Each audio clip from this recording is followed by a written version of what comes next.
Hey, what's up? This disciple Marshall Occurrence reign back up in this anti-Illuminati all day, anti-America all day, anti-Freemason all day, anti-telepathy all day, and anti-gang stalker all day. Yeah, so, you know, this message right here is basically going to be about the wicked African empire and the righteous African empire. Because white people and Hispanics and Latinos and even Asians and the Indians and the Native Americans, you may not know no better. You may be looking at it on the outside thinking we're all one big family, right? I'm not trying to sound funny when I say that. You might think that we're all one big family and we're not.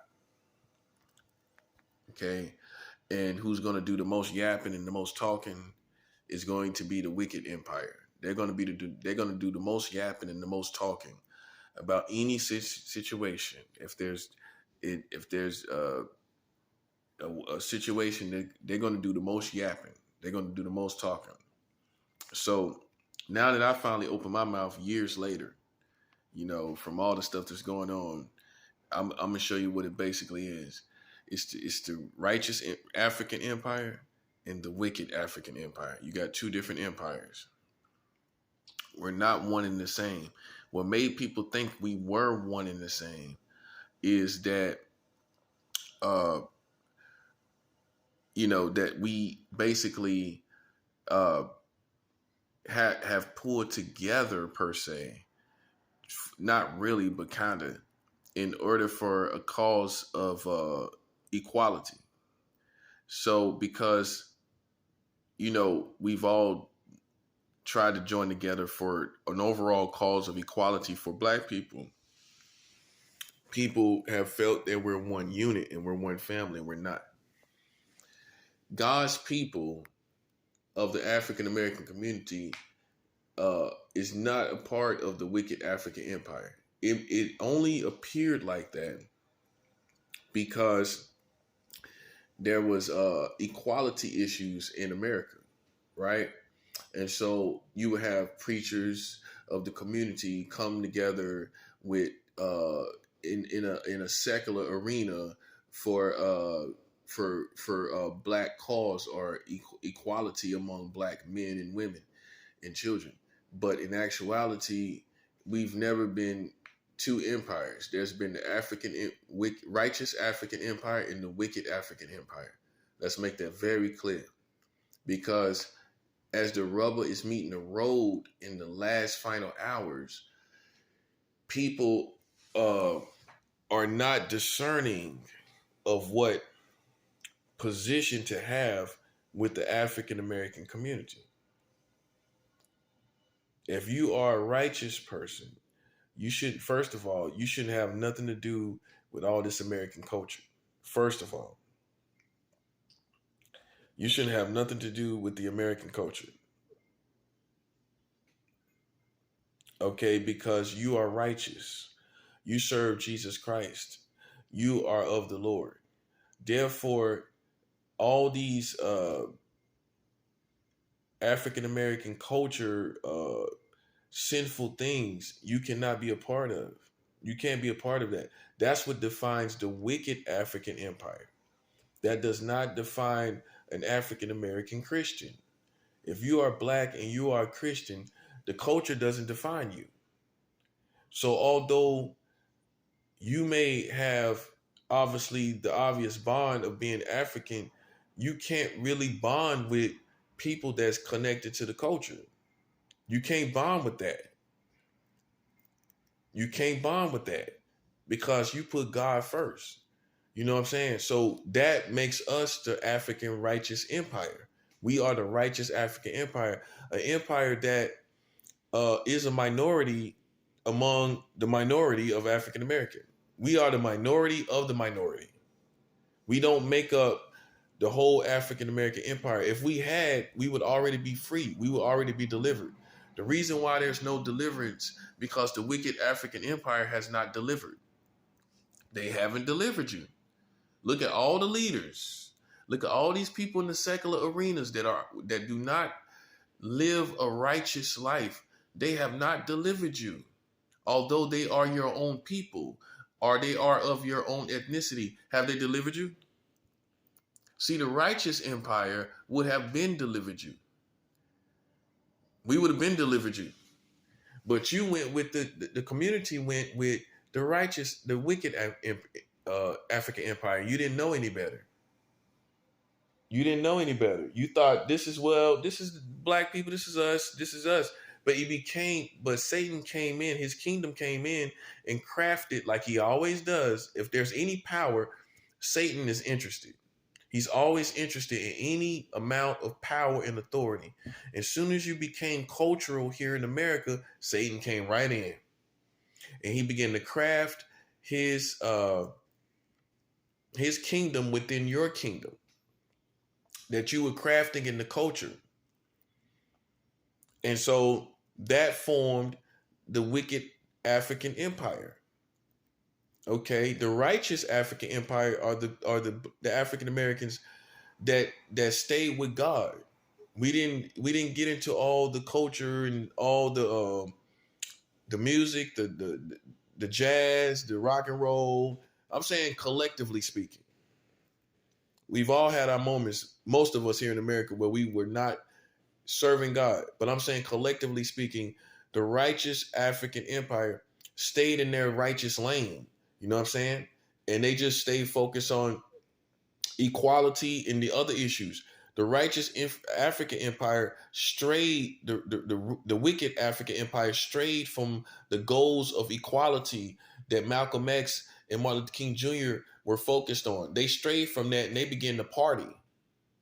So the wicked African empire began to party and began to teach the community to party. And then we got into drugs, we got into killing, we got into all of that because we lost the focus of the righteous African empire. Okay? You can't have your cake and eat it too. You're either part of the righteous African empire or the wicked African empire. According to God. According to God. And you can still have care for ethnicity because that's what a righteous man should care about. Okay? But you can't be part of a culture that does not serve the Lord. So therefore you can stand with God. You can stand with what is right for any ethnicity, all ethnicities, and stay in God's lane, right? Okay? So, but you cannot partake of a culture that is meant to dilute the spirit, okay? Because in my opinion, the godless people of this country, they know that if they can separate you from God, they can take your deliverance. They can take any deliverance or that you're supposed to get if they can separate your spirit from God. Ask yourself, why are they so hounding people like me? I ain't even shooting at them. Because I am part of the righteous African empire. I embody deliverance. That's why I came with information to deliver right off the rip. 43 states of child marriage, that delivers right there.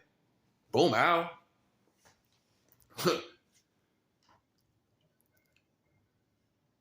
I came delivering right off the rip. 43 states of child marriage, that's the end of this. Boom. Ain't nothing else to be said. That's what the righteous African empire does. What did the wicked African empire did? Sit back and watch it happen and didn't say nothing. Just as ignorant as everybody else here. Okay? They said nothing. They talking about everything else, talking about all this other stuff, talking about this, that, and the third. But we didn't hear them talk about something that could have delivered us all from the community, from the American government. This is deliverance. This is the revolution. I am completely confident that this is the revolution because no one, including military and police, will want to serve a country that has child marriage when we've all been under the influence, under the assumption that we are all child protecting community. This changes everything. This absolutely changes everything. And my enemies would like to trivialize it because they are either the African wicked empire or they are the American wicked empire. Which one? It doesn't matter which one. That side is going to trivialize it. That's what they're supposed to do. Okay, but it's no challenge in this. When you have the whole when you have the whole American community that is against child sex and child uh, marriage. They're against all of that, right? So that being said, why would we continue on with an empire that is doing that? Okay. Okay, so that's the end of the alliance. This is the revolution. And they can try to trigger, they can do whatever they want. That's why God has provided this portion. That's why I want you to know this is the revolution portion. I ain't fake revolution. I ain't fake Nubian. I ain't fake any of that. Fake king and fake down with the culture, kind of fake black thought, fake all of that. I'm not any of that. I'm a prophet of God. You know what I mean? I'm not trying to emulate any of that what you've seen in the past. You know what I'm saying? The paraphernalias of what looks like African deliverance or African revolution. I'm not trying to emulate any of that. I am a prophet. I already am, I reek of deliverance. I reek of information of deliverance. You know what I mean? I deliver that. And this is deliverance. Now, the African wicked empire had no part in this. This is what I want you to see.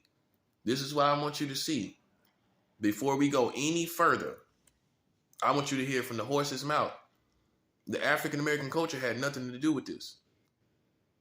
Okay? They had nothing to do with this.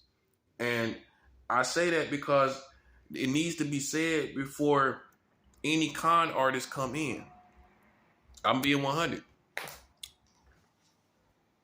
In our community, we got the biggest con artists you ever want to see. People come in and act like, do the same thing I'm doing. Talking about 43 states of child marriage. Right. Bootleg revolutionary. So I got to make sure that you understand that, like, I got to patent it right now. Nobody has done it like I've done it. Okay? And so because you got a lot of bloodthirsty people that, and just thirsty people in general that are thirsty for power and they haven't put in the work. Go check my videos. I got over 800 videos. You know, check my Christian disciple, Christian monk warrior in a ghost country. I got 2 pages. All you got to do is do it, put it in the search. Christian monk warrior in a ghost country. Okay, they haven't been putting in the work. The wicked African empire has not been putting in the work. Okay, and so they're not going to pull up like they've been a team with me and we've been all together. Nah, I ain't trying to. Nah, the work is done. The work is done. The deliverance is here. Okay, and you can make up where you feel like you can be, and you can make up these positions. But listen, I'm black too. You can't con me. You can't con me. You can't con me. If you don't come to see me face to face and talk in a plain English like a man or a woman, I don't see that. That's how I settle all of that right there. If nobody comes to me face to face, I don't see it. If you ain't man enough, a woman enough to come see me eye to eye about these issues, then you're not fit to be on the battlefield anyway. You're not fit to be in this. I'm out here without being out there because of what I'm doing and the spiritual activity that I'm doing, the things that I'm doing. I'm out there without being out there. Okay? I don't have to tangibly be out there. That's because I am a prophet. Okay? And so it's a very dangerous game that people are playing, man. You know what I'm saying? And arrogance is going to get a lot of people destroyed. The Bible says pride comes before destruction. If you fear God, you have to fear playing with his people. Okay, if I got children If you play with my children, then what do you think is going to happen? It's a no-brainer. It's a no-brainer. Hey, people say, I don't fear no man but God. That's the dumbest thing I've ever heard. I should do a video about all the dumb cliches I've heard. I don't fear no man but God. Okay, you don't fear nobody but God. So if you mess with his children, then wouldn't you be in fear of what he's going to do? I mean, wouldn't you be in fear of what he's going to do? I mean, his true people. I ain't talking about religious people. I'm talking about people like me. Wouldn't you be in fear of what he's going to do? So then it comes back to fearing God. Playing with us. And that arrogance is what's going to get you destroyed. That big head arrogance, all walking around like you're going to do something here, that's going to get you toe up. It's not, listen, man, it's not going to work here, man. I don't care about who people are. I care about facts and reality. And the facts and reality is I'm a prophet of God, and ain't nobody going to be challenging this without destruction. That's it. And, you know, I don't care where you come from. I don't care if you're a singer, rapper. I don't care what you are, drug dealer, whatever you are in America. I don't care what you are. A prophet of God will not be challenged. And that's that. You know? And now you see, anytime, I can't speak for other targeted individuals of gang stalking, but now, since, you know, I'm really seeking the Lord on a higher level, it's like the repercussions are coming back quicker. And I notice the spiritual rhythms of God and what he's doing. Now that they gang stalk me, anytime they do that, it's coming back. It's coming back less than a week now. When they gang stalk me when I go outside, it comes back less than a week. People end up dying. And it's news that you can't deny. It's occurrences that you can't deny. It's not like a everyday thing, even here in New York. And then, coincidentally, when I come out and they gang stalk me, days later, something hits the paper that didn't hit the paper in days before that, before I was out there. So that's a coincidence. See, you're not able to see, and I got to do a video about this, and I keep saying it, but I got to. You got to be able to see spiritual occurrences. People think they know God. Ministers and Christians claim to know God, but you don't. You're not able to track spiritual occurrences in your community. All these things where snow is over there in California and no snow here in New York, that's a spiritual occurrence. How is it not snow all winter?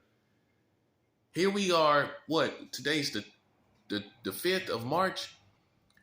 We got 15 more days, basically 2 more weeks of winter, and we haven't even had a heavy snow here. But in California, right outside of LA, you got snow everywhere over there.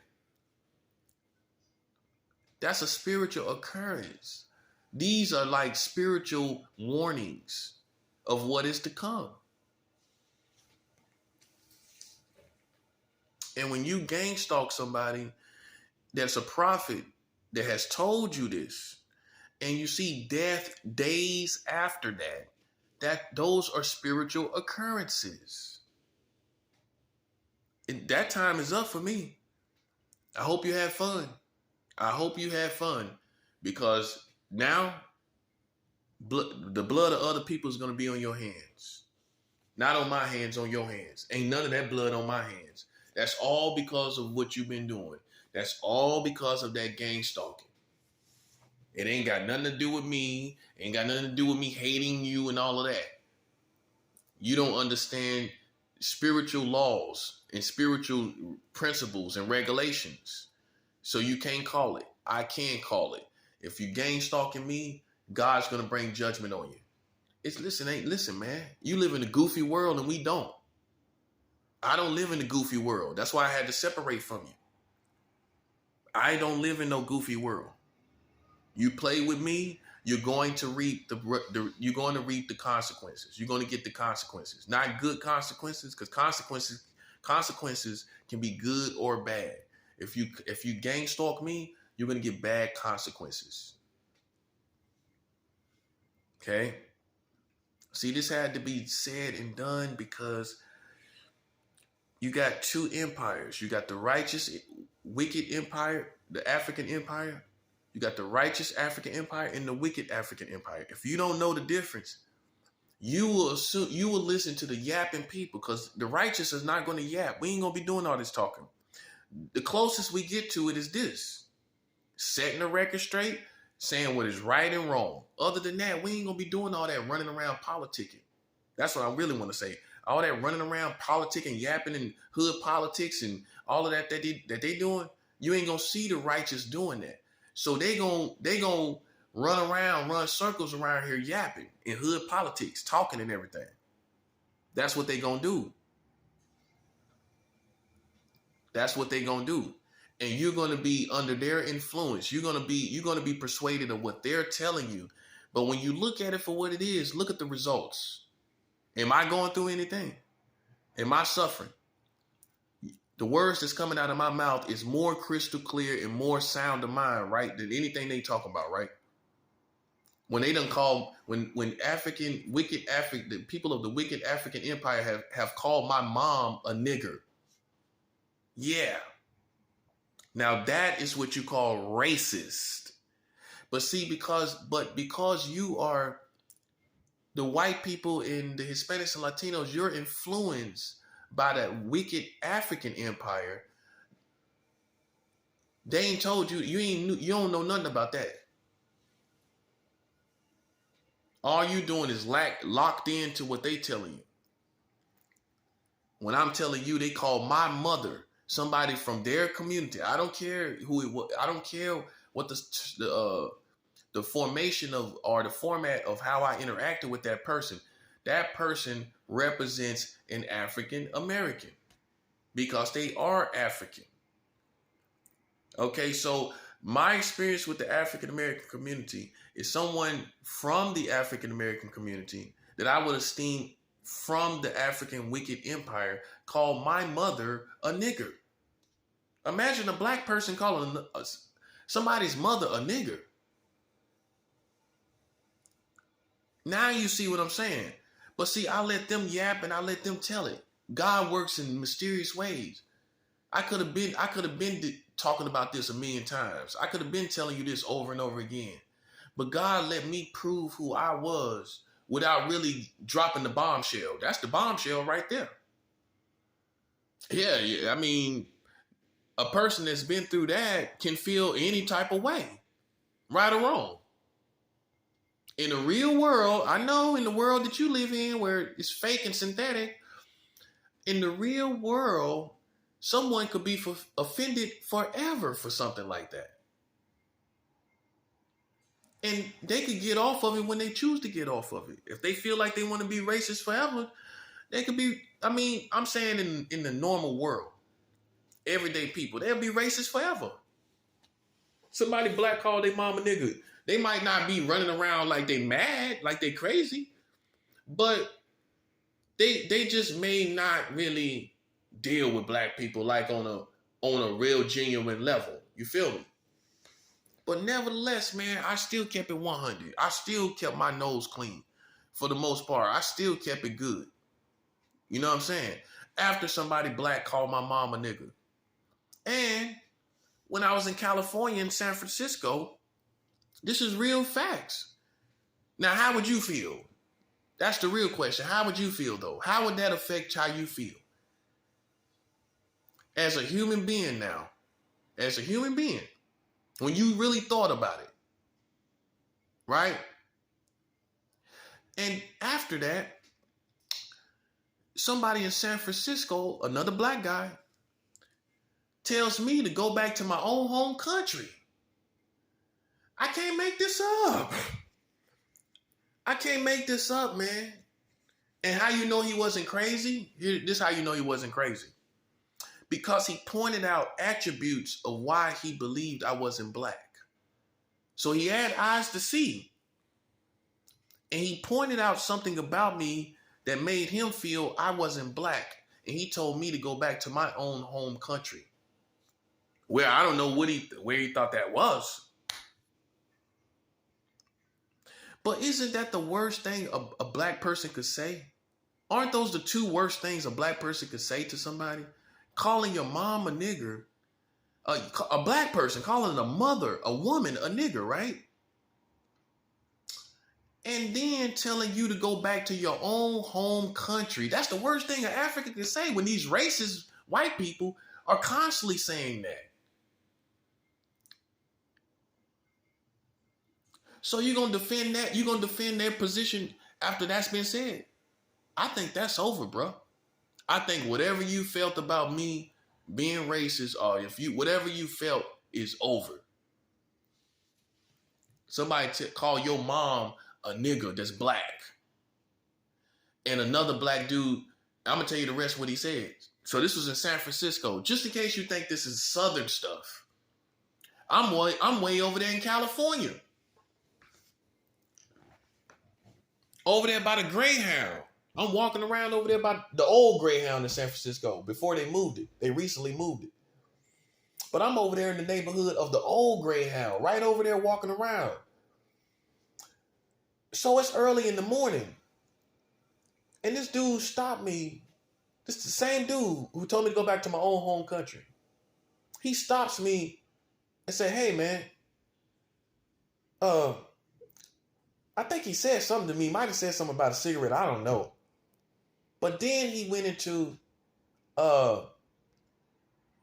you ain't me. I don't know why he would even say that. He talking about you ain't me. He said, look at your eyes.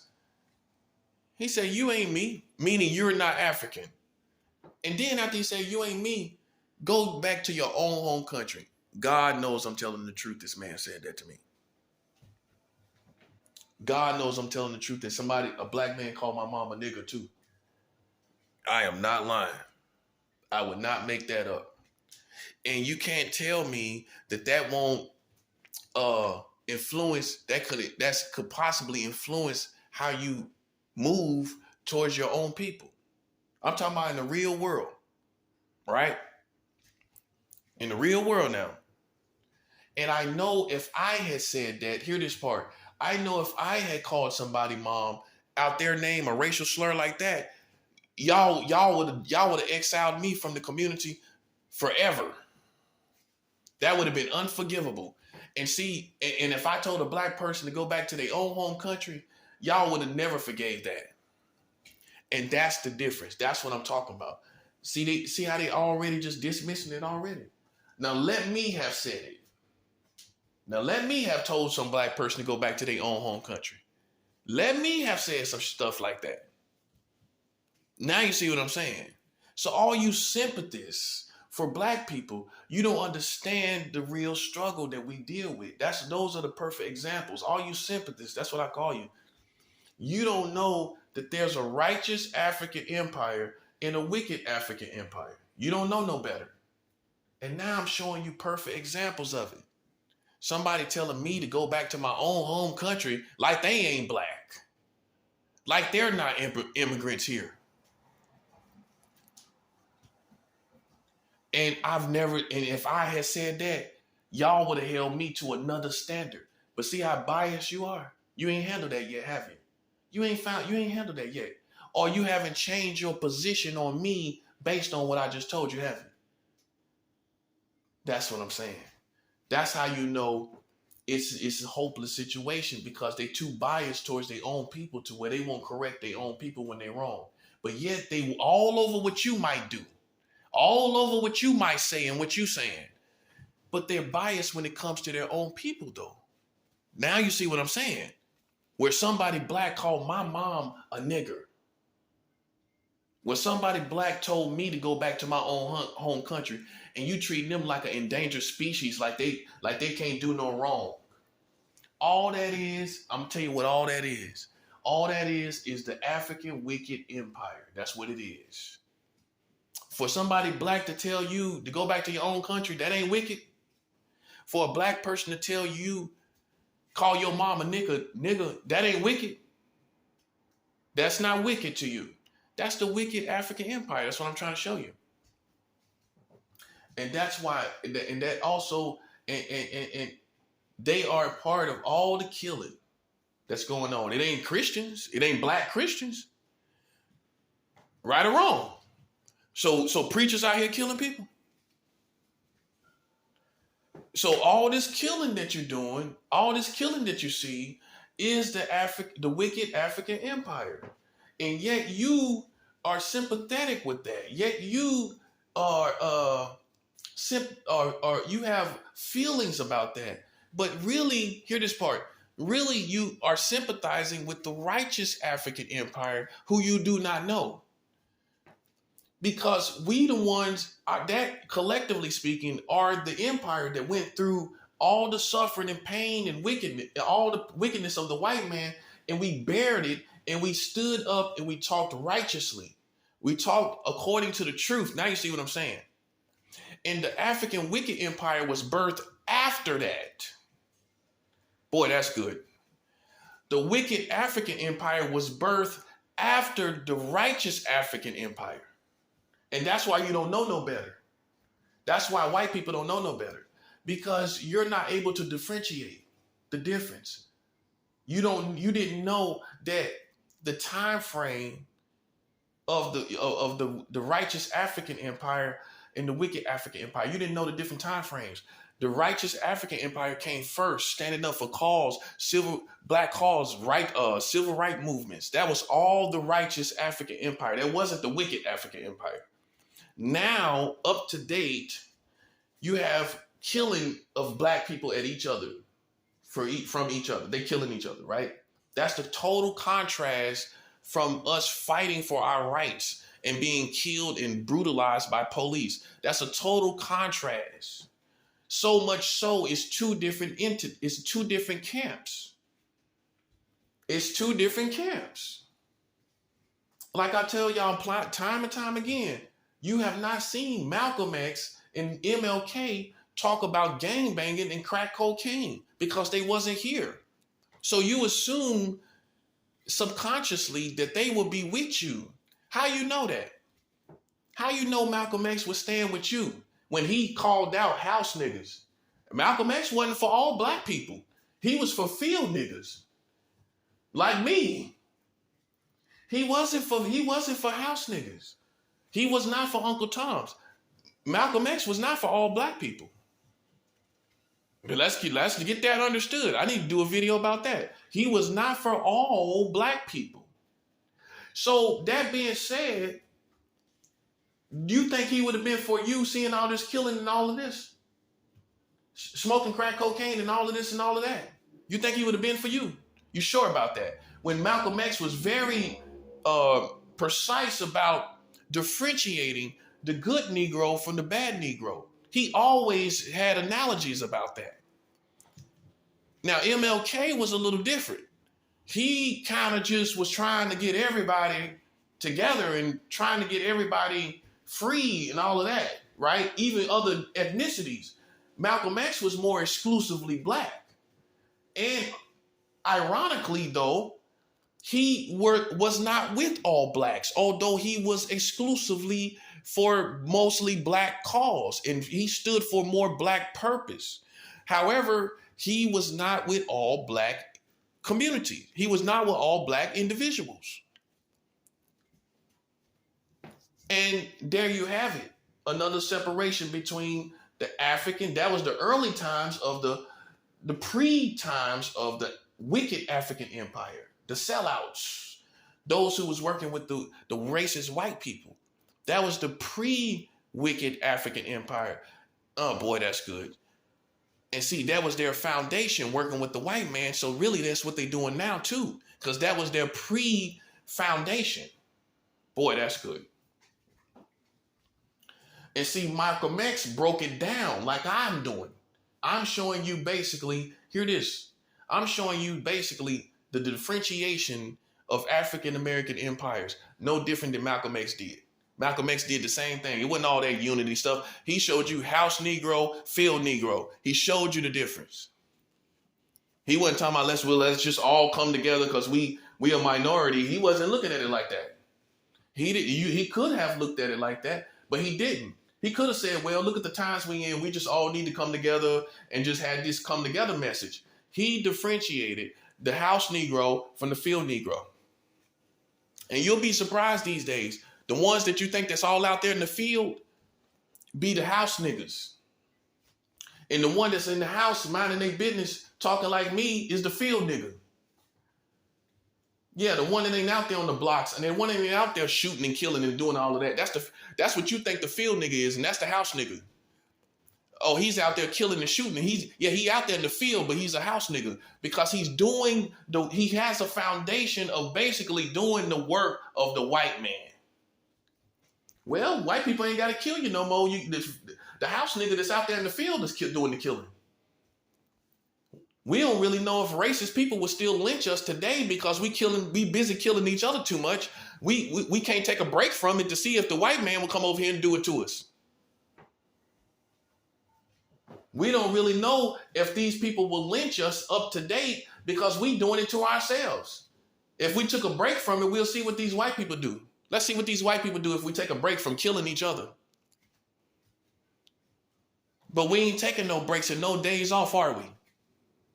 Taking no days off. So we really can't say.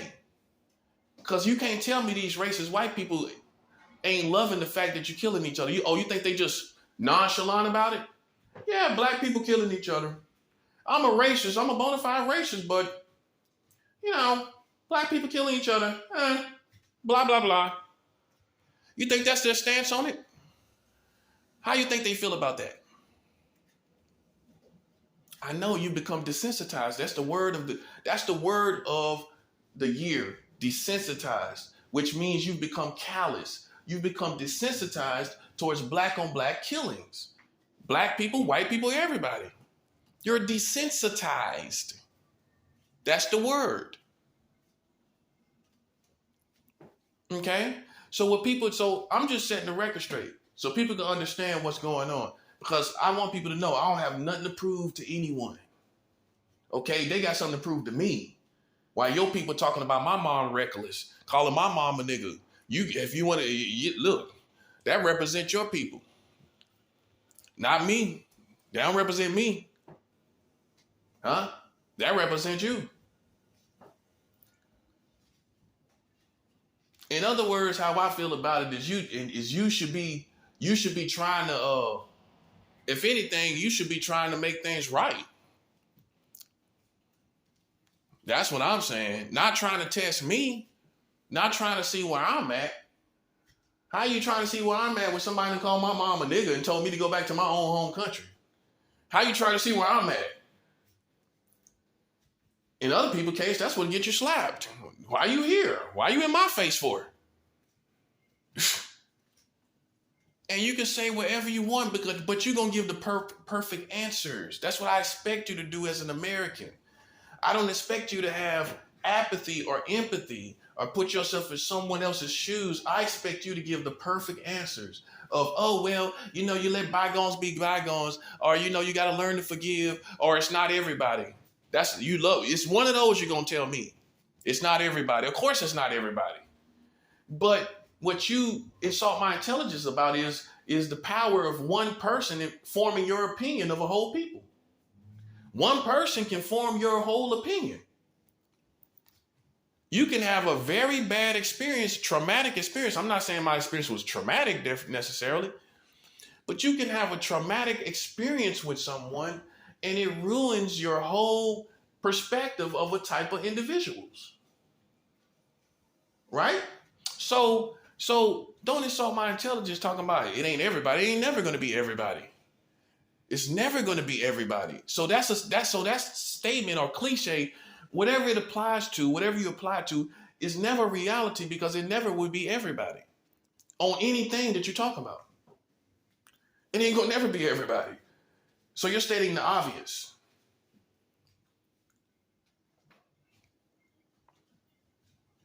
Okay? So I just gotta, be 100 about my position. I'm telling you what I went through. Now you have half of a lot of black people that have not been through somebody black calling their mom a nigga If you ain't been through that, man, then don't try to see me. That's what I'm trying to say. Don't try to come around here seeing me. Don't worry about who I am. Listen to what I'm telling you. That's what you need to do. You need to listen to what I'm telling you and put yourself in my shoes, not your shoes, giving me the perfect answer of what you would do and how you would be. Yeah, it's easier said than done. I'm a realist. It's easier said than done. Let somebody call your mom a nigga and see how you feel. Okay? And that's what I'm saying. That's what I'm trying to say. But you're going to be biased. All I want you to know is my position and what it really is. Because I refuse to let any type of my enemies, whether they be black or white, whoever it is, I refuse to let you get the pleasure of going around saying lies and talking out of term and talking reckless about me. I refuse to let that be the case. I refuse to let that be the case. So that's why I'm doing this. So you can see. And so that you also will know about the righteous African empire and the wicked African empire. There's two different empires. And we, as the righteous African empire, now that America as a whole has become more sharply separated from God, we have also, as a result, have become more sharply separated from wicked African empire, to the point to where we can't have any collaborations like we used to back in the day. We used to come together for this, come together for that. And we knew they were secular people, and we knew we can't do that anymore, because now we don't stand for anything that is connected. The real righteous African empire, we don't have anything to do with collaborating with America when they have 50 states of gay marriage. All right. Now that's beyond ethnicity. They got 50 states of gay marriage. Now this is what separates the righteous and the wicked. Now the wicked is just going to say, well, we don't care where everything goes, religion, gay, whatever. Righteous is going to say, no, I don't have anything to do with that. Because that doesn't please my God. And not only is it just, it's not a feeling. It's spiritual laws and regulations that I have to abide by to make sure that I still get results from God. I can't be playing with God and expecting God to bless me and bless my family, playing with a country that got 50 states with gay marriage. Okay? And that's why we separate. So that means we're not going to be really collaborating with anyone anymore. Not here in America. Not the righteous empire. And not the African righteous empire within the righteous empire, which is the kingdom of God. The Africans within the kingdom of God is not going to have anything to do with the American community with gay marriage in 50 states. So I say all that to say this. You can stop feeling like we're going to do this old school collaboration where you got me over here and y'all over here and we coming together. Coming together for what? Come together for what? When you're too biased to do anything and to rule. You can't rule because you're too biased about black on black killing. You're too biased about it. You can't. The white man can't talk to you about it. Nobody can't talk to you about it. And you don't talk to yourself about it. So who's supposed to talk to you about it? Therefore, no one does. No one talks to you about it. No one says anything to you about it. And so therefore, the problem still continues. Therefore, why would I take that seriously? When I got my nose clean, why would I collaborate with that? You just be an opportunist, just like Tupac mom said. Tupac mom was a Black Panther. That woman said, told Tupac, black people, be careful don't volunteer yourself to our people because they will use you. And she was a Black Panther. And so everybody knows this. Tupac mother told Tupac, don't volunteer yourself to our people because they will use you. Now we don't hear none of these people quoting that, do we?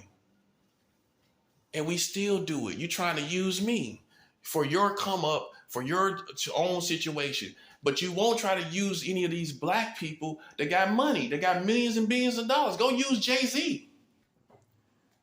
Go use Jay-Z. Go use Kanye West. They got $3 billion. Go use these billionaires. Yeah, you know why you can't do it? Because they ain't going to let you be using them. They ain't going to let you do it. They are not going to let you do it. That's why you ain't got none of their money, do you? See, if Malcolm X was here, he would be helping you. He would be giving you millions of dollars. He would go broke and get the money back again. Or at least try the first time around of being rich. That would be all for the kingdom. That would be all for the African community. First time MLK would have been rich, he would have put that all back into the black community. Now you can't find one person with that perspective to put it all back in the black community and get rich all over again. You can't find nobody to do that. Now that's bad. You want to be bad? You want to be rich? You want to say you're a real rich financial? You balling? Go broke. Bring the black community out and get rich again. Basically, get rich in two white and two black and two lifetimes. That's what we need. We need somebody that's going to get rich in three different lifetimes. Go broke for the black community and come back again. You ain't going to find nobody with that kind of discipline and sacrifice. And so that's why nobody's delivered. The wicked African empire has no intentions of delivering you. They'll do it just like the white people do it. How long is it taking the white people to get you out the ghetto? They still ain't done it, have they? Look at all these politicians. How long? Look, they ain't doing nothing for you, are they? Look at them. Just look at them. They've been talking about this, talking about that, talking about this. Black people the same way, telling you what they're going to do and not going to do. All this stuff they're going to tell you they're going to do. What they doing? They just like these politicians, just as bad as these politicians. That's what I'm trying to show you, man. That's what I'm trying to show you. That's what I'm trying to show you.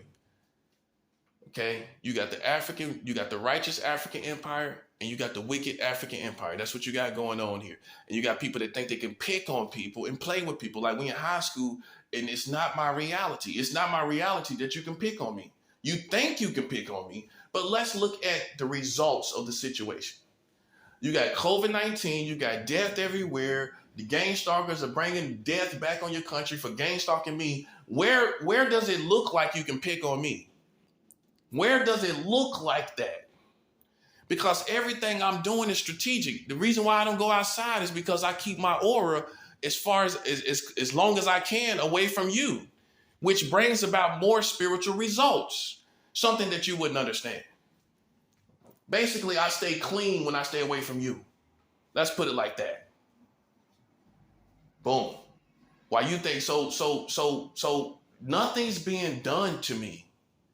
So what makes you feel like you yelling around and yapping around outside is doing something to me? What makes you feel that way? When all the results in reality are to the contrary of what you're projecting. It's all a fantasy for you. That's all it is. I don't see how you ain't gonna go crazy out there. I don't see how you're not gonna go crazy. And none of that is working. Everything I'm doing is working. Okay? So that's what you got to understand. If you're here in America, there's two different empires, and I don't care nothing about how anybody feels, man, woman, or child. I don't care how you feel, because I know you don't know what I know. What I know is there's two different empires. You got the African-American righteous empire, and you got the African-American wicked empire. And until you understand that, whether you're a man, woman, or child, you're going to thinking we all together, and you don't understand why we're not all together. You're not going to understand that until you grow up and live and have experiences and realize you can't be joined to everything. You can't be. You can't be. Okay? So I don't have to explain anything. I've showed you. I've showed you everything. You have everything to explain to me. Okay, I can tell you other things that they've done, but it's all I need to show you is those two examples. That's all I need to show you so that you can see why my position is the way it is. So you can stop listening to the wicked African empire yapping, taking advantage of normal imperfections of a black man, taking advantage of that and emphasizing and putting emphasis on it and making and putting it in their narrative. Before I let them do that, I'm letting you see where I stand, right? There's two different empires, and it is the truth. It's the truth. We're not all one big family. Okay? And so when you realize this, you stop walking around acting like somebody's racist. What's worse than a racist, let me help you understand this too. What's worse than a racist is somebody running around here killing each other. Okay, a racist that don't like you versus somebody that's blowing your head off. Which one is worse? I can live with somebody not liking me. You can't live with somebody blowing your head off. You can live with somebody hating you. You can't live with somebody blowing your head off. You can't live like that. And so in actuality, technically speaking, which one is worse? Which one is worse for you? Which one is worse for you? And you just have to admit that this is part of the last days where Africans are not together. If you understood the signs of the times and that perspective of sign of the times, then you understand that it's a sign of the times that even black people are not together. But instead of looking at it like that, you want to pick out people that's in the middle of the conflicts and say that's a racist, this person is this, that, and a sellout and all of this. When in actuality, it's just a sign of the times, the last days, before Jesus Christ come back, that even black people are not together. And that's all it is, and ain't nothing you could do about it. Okay, that's what it is. That's part of the last days as well. Okay, I'm not over here tripping off of it. They are. Like they don't understand what it means. I understand exactly what it means. It's the end of times. It's the last days. And we're not together. That's what it means. And you sitting up here stupid about it like you don't know what it means. I know exactly what it means. It means it's almost time to go. It's the end of the world. That's what it means. And what you expect it to look like. What you expect the black community to look like. Oh, we all together. I mean, look at the movie Us. You remember that movie Us? It's a perfect example. The righteous African empire and the wicked African empire. The family that went to Santa Cruz for a vacation, right? They represent the righteous African empire. The wicked African empire was the weird people that came in and was terrifying them on their vacation. It's a perfect example, and I think that was the point of, as far as an ethnicity, us. We have the African empire that's righteous, the African empire that's wicked. And there was other insinuations and different things, but I'm trying to point out who was obviously wrong and terrifying and doing things, and the other one was normal. The other family was normal. This represents exactly what I'm talking about. Okay? And if you don't understand this, you'll be sitting back defending what's most popular, which is the African wicked empire. See, just like that movie, Us. You remember when the little girl was chained to the bed down in the lower subways or wherever they was, like these little abandoned subway places? That's the righteous African empire, because we was the one that fought for the rights. We the one that fought for everything.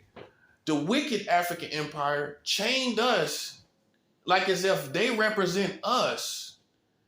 And they went back up there and lived this worldly life and lived our life. It was never meant to be like that. The righteous African empire was meant to rule and reign here in America. Not people that's killing each other and you loving it and enjoying the culture of it and the killing and all of that. That was never meant to be represented as African here in America. It was never meant to be represented as African here in America. And that movie is a perfect example, because the little girl was chained down on the bed.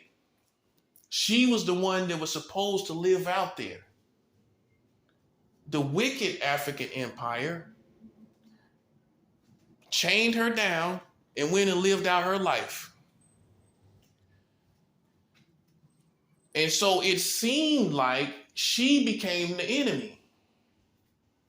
But in actuality, what appeared to be normal, this is the other definition of the story. What appeared to be normal was really the wicked African empire. And that's the same thing with y'all. Everybody running around, networking and all of that, getting their bag, that's what y'all consider normal. People like me that's in the basement, per se, talking about the righteousness of God, talking about these real issues concerning black people, you consider me as the enemy. You consider me as the wicked threat against your community. And you don't know no better. You don't know no better, so you don't do no better. Okay? You don't do no better because you don't know no better. I'm showing you, for people that think they down with black people, if you're not able to differentiate the righteous African empire from the wicked African empire, it's in the story. I don't want to hear what you got to say, because the closest as you get to that is, oh, well, there's bad people in every community. Nah, that ain't what I'm talking about. That's not what I'm talking about. That's not what I'm talking about. Of course, that's obvious. There's bad people in every ethnicity. That's obvious. That's because of human nature. I'm talking about uniquely how the Africans were here as slaves, humbled and everything. They fought for their rights and everything. They fought for what was right before God, right? They believed in Christ. They were Christians. And then around the 70s and the 80s, birthed out the wicked African empire. It had to happen so that the African community could not stay on course. It had to happen, because if it didn't happen, we would have kept fighting and we would have been totally free. But the wicked African empire pulled us back into captivity after slavery. It was not the white man. It was partially the African wicked empire that pulled us back into captivity with the drugs, the killing, and all of that. Think about it. And now you see what I'm saying. In the African empire, the righteous one had nothing to do with all of this. Now you see what I'm saying. And that's what you actually call black. Now you see what I'm saying. And so the people that fought for us, they didn't represent none of that. So you don't, I will say you don't have the right to say they part of it or that they're part of you. No, the only thing you share is that you're African. That's it. But you do not share character and nature. You have two different natures. You have two different sides. You have two different goals and positions. You have one that's killing and one that wasn't killing. Black people weren't killing each other. So the righteous African empire became non-popular around about the times of the 70s and 80s, around the Michael Jackson time. After Michael Jackson, even back when he was a kid, the wicked African empire started. All the drugs, the pimping and all of that, it was starting already. And black people were hurting each other at that time. They started right around that time. Think about it. All the drugs came into play, all the women, all that pimping and all that came into play. Then we started hating each other, killing each other, doing all the stuff that was the 60s and 70s, around that time. Right after MLK died and Malcolm X died. Right after that, directly after that, we started all the pimping, the drugs, and everything. See, I know the real timeline of this country. I know the real timeline. It's in my head. See, when you're a real intelligent person and you have real information, you can see the timeline in your head. I can see it all in my head. Right after the killings of MLK and Malcolm X, directly after that started all the drugs, pimping, and all of that, right? And then came the African wicked empire. That was not for black people. Black cause didn't care anything about that. Didn't see that anymore. Okay? And that's what you call today black. And that is what is now successful as far as money, although they're killing each other. And it's the righteous African empire that has really anything. Now you see what I'm saying? And some would say it was a collaboration with the white man because he had, the racist white man, he had to get us off track. He had to. He had to get us off track. If he didn't get us off track, we would have got another MLK and another Malcolm X. Anybody that was like them was swallowed up in all the onslaught of drugs and killing and gangbanging. I did a video about this too. I believe personally someone did come after Malcolm X and Martin Luther King Jr., but they were killed in all the onslaughts of gangbanging and drugs. See, big kings and queens, what they know is if they send an onslaught to the community, they'll swallow up anybody coming. So if you had a Malcolm X that was coming, they swallowed them up in drugs. He might have got hooked on drugs out there. Or got caught up with some woman. He might have just been a playboy and got caught up with some woman and got killed behind some woman. Plenty of dudes done got killed like that. Let's just say he wasn't in the street life.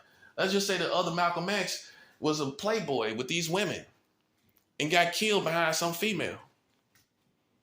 It's all type of pitfalls that's out there in this country, in America. But safe to say, if it was one, he was swallowed up. He was swallowed up with all the stuff, and I think that's why they sent it out. Crack cocaine came after that. All this other stuff came after that. Right after Malcolm X and Martin Luther King Jr. was assassinated. And that, to me, happened because they wanted to make sure there was nobody else coming like that. They wanted to make sure it was nobody like that again. Ever. And they were successful. They were successful. There was nobody like that after that. And you explain to me why. Nobody else comes like that. Nobody? Not even close. Farrakhan is in their league. That's all. That's all, man. And he said himself that he's going to stop talking to the black community because they're not listening to him. So if he's changed his position, you know, for what it's worth, right? To a degree, in a certain way. Let's put it like that. Don't mean he changed his love. I'm not critiquing his love. I'm not saying he loved you any less. All I'm saying is he did something different based on what you're doing. So you telling me Malcolm X wouldn't do the same thing, or MLK wouldn't do the same thing? If Farrakhan was in league with them, and he doing that, you don't think they would do that? So you just assume that they will be with you at all costs. That's what you assume. But you're not realizing how there was a zero tolerance from that community for anybody killing the black community or hurting the black community. There was a zero tolerance, even from the African-American community. There was no tolerance. Now, up to date, you have a biased tolerance of black people killing black people. Malcolm X didn't have that biased tolerance of okay, that's okay. They can kill over here. They can kill each other over here. That's okay. That's our own people. We ain't going to say nothing. We're going to do better. MLK, oh, okay, yeah, that's okay. That's our people. That's how you look at it. And so what I'm trying to show you is they wouldn't have been like that. But you subconsciously think so. And so now, that sets up the punchline for why to understand why I am the way I am. And you quick to say, because now you got cancel culture and you got all this culture where, you know, somebody gets called out over saying something because you got that all together. And that's the way you got everybody programmed and thinking, which is the wicked African empire. You think somebody like me a sellout.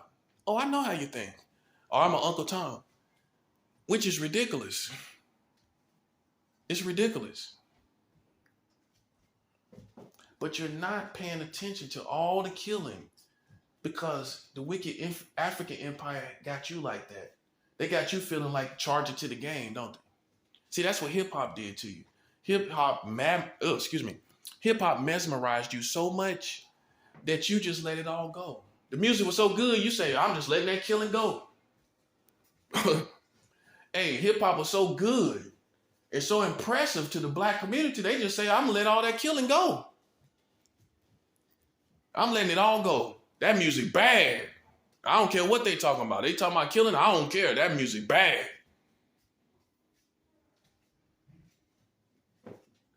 That music hot. That music hot. I don't care what it's talking about. That music is hot.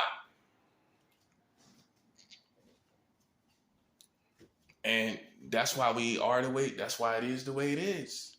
And so we got to understand is that what we got to understand is we're not defined by that. And you can't let people make you feel like, oh, you're a sellout if you're not a part of that. I don't supposed to be a part of that. As the righteous African empire, I don't supposed to be part of that. I don't supposed to be.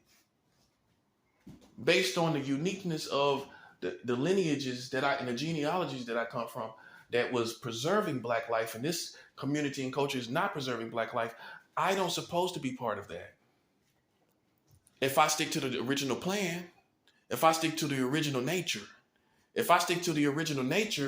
I don't supposed to be part of that anyway. You see what I'm saying?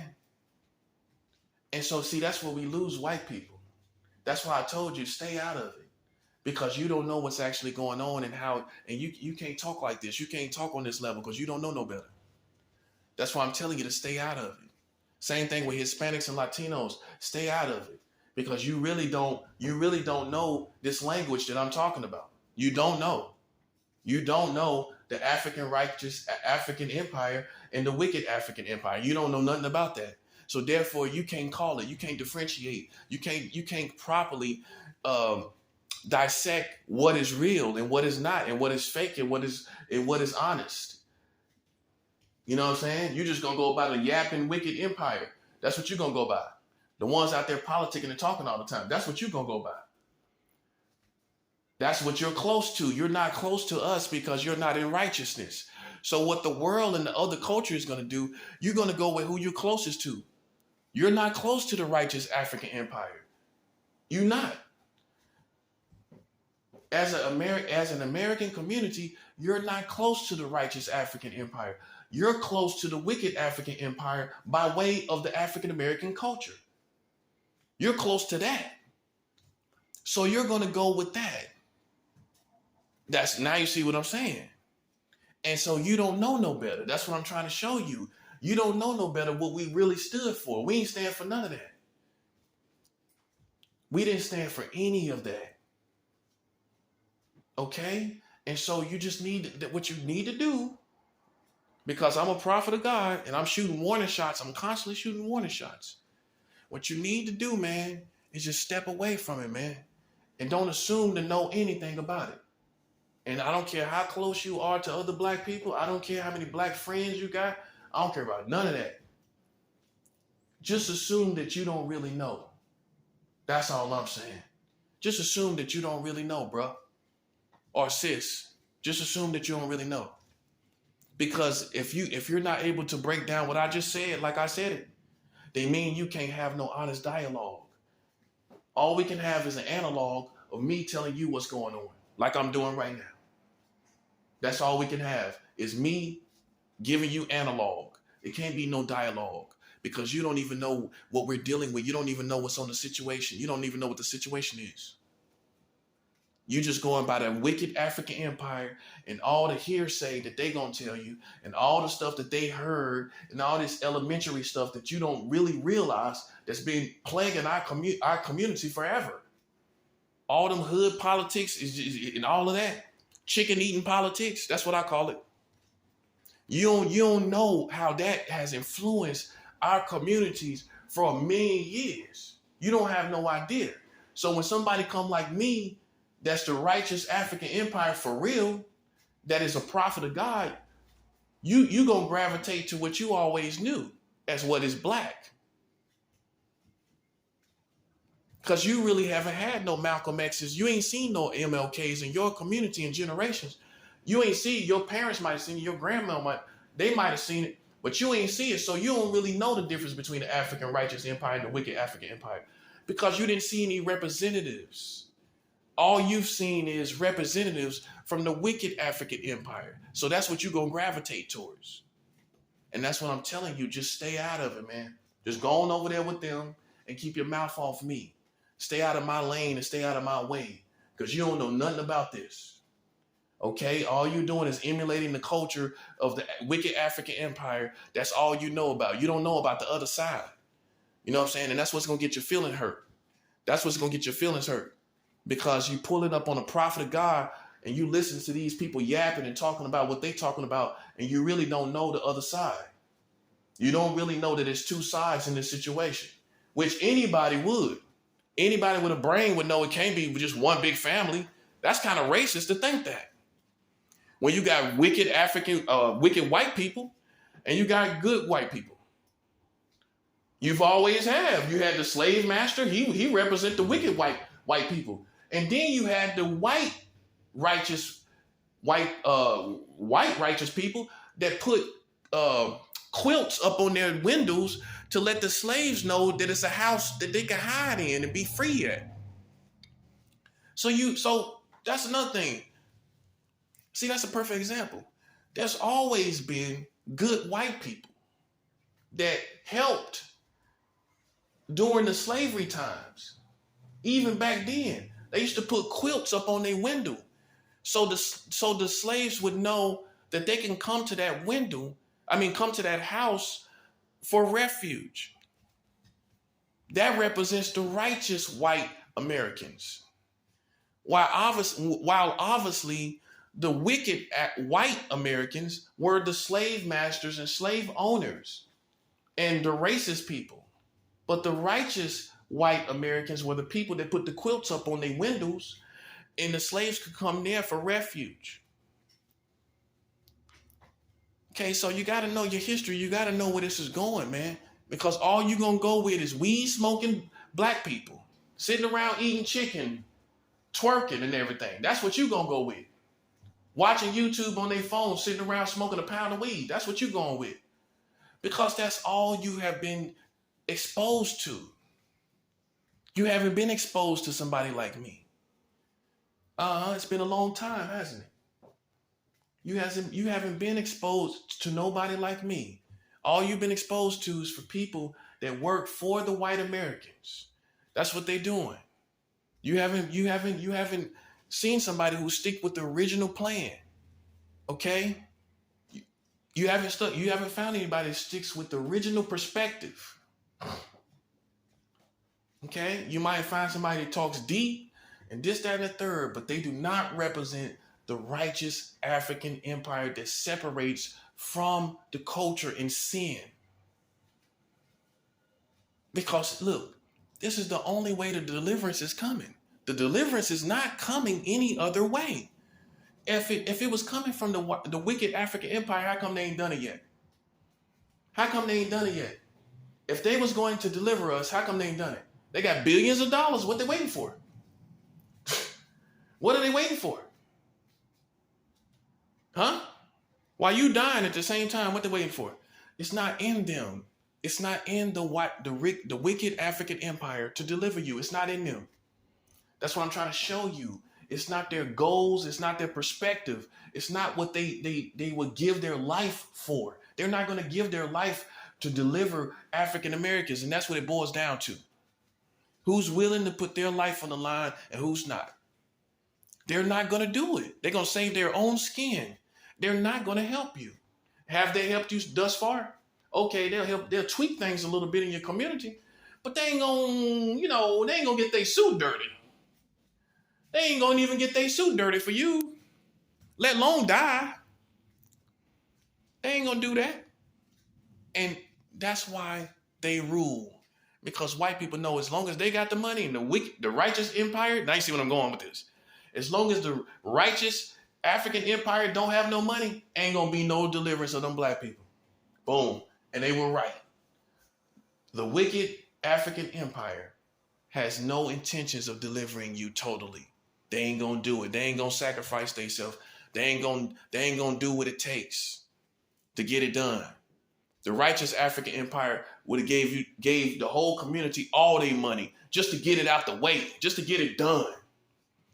And then live a mediocre life and then can look and smile and see that the African American community is delivered. That would have been rich. That would have been wealth for them. See, wealth is defined in different ways. That would have been wealth for them to deliver the African American community and then live a mediocre life. That's wealth to them, to see their people free, while other people got billions of dollars. And you can't even get $500,000 out of them. That's what I'm saying. And that's just how it is.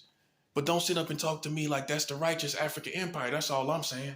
Don't do it. Don't do it, because I'm going to pull out the whole conversation. If you insinuate it, I'm pulling out the whole conversation. If you act like I'm the wicked African empire, I'm pulling out the whole conversation. Of all this killing and everything, which is always way worse than any kind of hate or racism at all. If you dead, you can't live on. I've received racism from white people. I've been called a monkey from a white person. A white person called me a monkey. You got some black people ain't been through that, and you think you black. Listen, man, listen. Some people got a stronger testimony.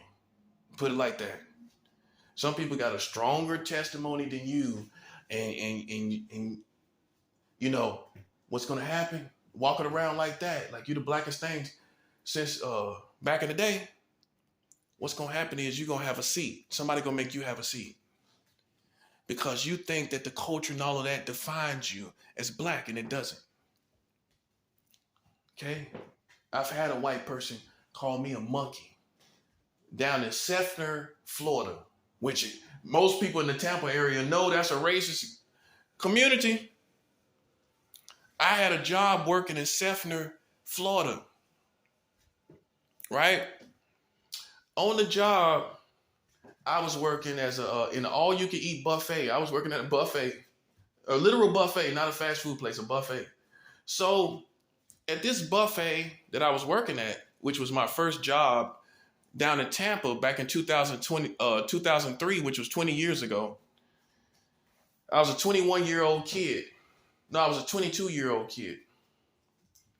And I was working at this buffet as a dishwasher. And I was doing good. You know, everybody liked me. You know, it was obviously a white neighborhood. But the preacher that got me the job didn't know any better. I don't know. Maybe he didn't care. Maybe he seen that I could just do the job and put my head down. And maybe he thought no harm would come to me. But that's what happened. I was working, just doing nothing. I don't even know why he said it to me. But he called me a monkey. So I went to the manager. I wasn't flipping. I wasn't tripping. I heard him say it. He didn't deny it. I go to the manager and I tell the manager that he called me a monkey. So I guess he talked to him. I guess he did. Me being a young man, 22, my eyes wouldn't even open to see how people change, how the rest of the workers responded to it. I'm sure they all knew it. I'm sure they all knew about it. But me being so young, I didn't even really check for people thinking about it or seeing how the white people on the job was. I just kept doing my job, just kept working, whatever. And then around Thanksgiving time, this racist man, they called me a monkey now, shook my hand. Shook my hand. And you know why he did it? You know why he did it? Because I earned his respect as a hardworking young man, and he thought I was a delinquent, and he was so caught up in his racist white neighborhood and community, in their perspective on black people, that he thought that I sure had to be an ignorant delinquent. I surely had to be an ignorant delinquent. And I earned that man's respect by working at that buffet, tearing them dishes up, washing them dishes up. See, so I've earned, me personally, I know it's possible to earn the respect of racist people, right? I know it's possible. It's not possible for after you've been shot by somebody that's black to come back. You can't come back to earn their respect. I've earned that white man's racist respect. I've earned that racist white man's respect. Right? So I know if you are a person of integrity and honor, you can even change the hearts of racist white people. I've been through it. I'm not telling you something I just that sounds good according to my good philosophies about life. I'm telling you something that I've earned. I've earned it. I'm telling you something that I earned. I'm telling you something that I earned. Right? So racism can be changed. A person that is bent on killing their own people and does it, once you do that, it ain't like the white man that called me a monkey. He changed. He could change that. He could basically take it back. But when you shoot somebody in the head, you can't take that back, buddy.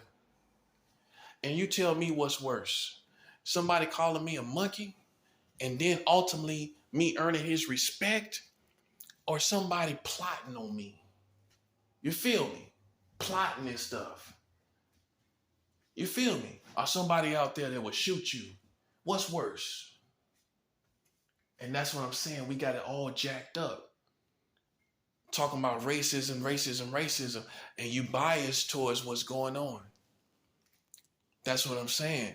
So I can't have no real dialogue with anybody, really, because you don't want to have the conversation, man. I mean, you sit up and cry about police shooting one person. That happens in the hood all the time. That happens in the hood all the time. And yet we don't see nobody crying about that. We don't see nobody talking about it, bro. That's what I'm saying. And so who intelligence is being insulted, mine or yours? I feel like my intelligence is being insulted. When you can sit up here and cry about one guy getting shot by the police, but a million guys get shot in the hood, you're insulting my intelligence. Like I can't see that. So I've earned respect from white people that were racist. I've earned it. I put on for black people. I went in a neighborhood where it's notoriously racist. Even up to now, it's different now. I've been in Seffner again on different terms, and I walked all through Seffner, right? But if you ask anybody that's in the Tampa area, it is notorious for being racist. And I earned respect over there, man. You know what I'm saying? Just like a white boy might earn respect among black people, I did the opposite. I went in a racist neighborhood and I earned respect, man. So that's the difference between me and other people. You know what I mean? And that's why I don't take no junk. That's why I don't take nothing off people. Because see, you think you blacker than me, you ain't even went through a real tough black experience. Where somebody black calls your mom a nigga and somebody white calls you a monkey. You ain't even been through no bad black experience like that. But yet you think because maybe you a little darker than me, maybe you're a little more sprung out and hooked on the culture, you think you're a little blacker than me, don't you? But until you have this experience, you, in all actuality, real masters would not agree with that. They would agree that my experience is more the real African American experience that people are used to seeing happen here in America. Okay? They would go with me. Not with you just jumping around on skateboards and stuff. Okay. And I ain't throwing off on nobody. I'm just making up something off the top of my head.